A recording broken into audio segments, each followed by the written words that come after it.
మా వాళ్ళు లాస్ట్ వీడియోలో రిపేర్ చేయడానికి వెయిట్ చేయమన్నారు కదా, ఇదైతే పార్ట్ 2. వాళ్ళైతే ల్యాప్టాప్ చెక్ చేసి బ్యాటరీ దొబ్బిందన్నారు.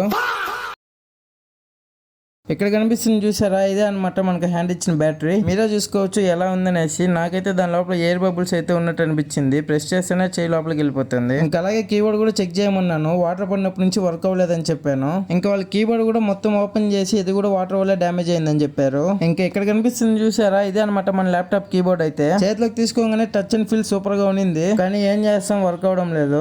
ఫైనల్లీ ఛార్జింగ్ అయితే పెట్టాము, మీరే చూసుకోవచ్చు. ముందర కీబోర్డ్ లేదు, బ్యాక్ సైడ్ డోర్ కూడా లేదనమాట. మరి లాక్ ఎలా ఓపెన్ చేశారు అనుకుంటారేమో, ఫింగర్ ప్రింట్ తో అయితే లాక్ ఓపెన్ చేశాను. సో ఫైనల్లీ మన ల్యాప్టాప్ అయితే ఛార్జ్ అవుతుంది. ఇంకా ఇక్కడ కనిపిస్తున్న కీబోర్డ్ ప్లస్ బ్యాటరీ మార్చాలంటే ఎంత అవుతుంది అన్నారంటే, మనకి ఓన్లీ బ్యాటరీనే 2000 అని చెప్పారు. కీబోర్డ్ అయితే వితౌట్ లైట్ 1500 చెప్పారు, అదే విత్ లైట్ అయితే 2000 చెప్పారు. సో అదే మ్యాటర్, మొత్తం 4000 రూపీస్ అవుతుంది ల్యాప్టాప్ రిపేర్ చేయడానికి. ప్రెసెంట్ మన దగ్గర అంత అమౌంట్ లేదు కాబట్టి అమౌంట్ సెట్ చేసుకుని వస్తాను బ్రదర్ అని చెప్పి బయటకు వచ్చేసాను. ఇంకెలాగొచ్చాను అలాగే మళ్ళీ చిత్తూరుకి రిటర్న్ అయిపోతున్నాను.